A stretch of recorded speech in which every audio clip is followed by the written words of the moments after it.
বৈষম্য বিরোধী ছাত্র জনতার আন্দোলনে গুলিবিদ্ধ মোহাম্মদ জাহাঙ্গীর এখনও কোনো সরকারি বা বেসরকারি সহায়তা পাননি বলে আক্ষেপ করেছেন নারায়ণগঞ্জের সোনারগাঁও উপজেলার আমবাগ গ্রামের চান মিয়ার ছেলে জাহাঙ্গীর। জানান, চিকিৎসার খরচ চালাতে বাধ্য হয়ে বাড়ি বন্ধক রেখেছেন। বিস্তারিত থাকছে মনিরুল ইসলাম মনিরের প্রতিবেদনে। 2024 সালের 19 জুলাই নারায়ণগঞ্জের কাঁচপুর এলাকায় আন্দোলন চলাকালে মাথায় গুলি লাগলে তিনি অজ্ঞান হয়ে পড়েন। পথচারীরা প্রথমে তাকে আল বারাকা হাসপাতালে নেয়, পরে সেখান থেকে মুমূর্ষু অবস্থায় ঢাকা মেডিকেল কলেজ হাসপাতালে পাঠানো হয়। সেখানে মাথায় অপারেশন করে একাংশের হাড় ফেলে দেওয়া হয়।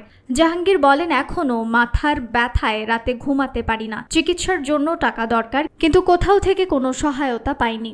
গত 3 সেপ্টেম্বর জেলা প্রশাসকের বরাবর আর্থিক সহায়তার জন্য আবেদন করলেও এখনও কোনো সাড়া মেলেনি। বিভিন্ন দপ্তরে আবেদন করেও জাহাঙ্গীর এখন হতাশ।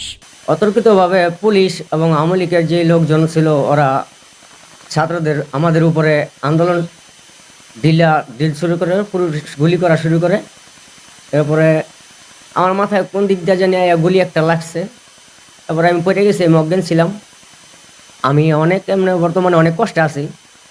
কোনো রাজনৈতিক দল আর কেউ আমাকে কোনো 5টা টাকা দিয়ে কোনো সাহায্য সহযোগিতা করে নাই।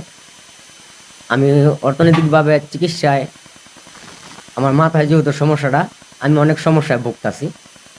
এখন অনেক টাকা পয়সা ঋণ করে তারপরে আমি চিকিৎসা হয়েছি। ওই পানাদারের যন্ত্রণা আমি এখন পলায় থাকতে হয়। পানাদাররা খালি শুধু আমায় খোঁজে। আমি কোনখান থেকে 5টা টাকা কোনো সহযোগিতা সাহায্য পাইনি। কেউ আমাকে দেখতে আসে নাই, একটি টাকাও দেয় নাই। এখন আমার মোটামুটি চিকিৎসা এখনো চলতেছে।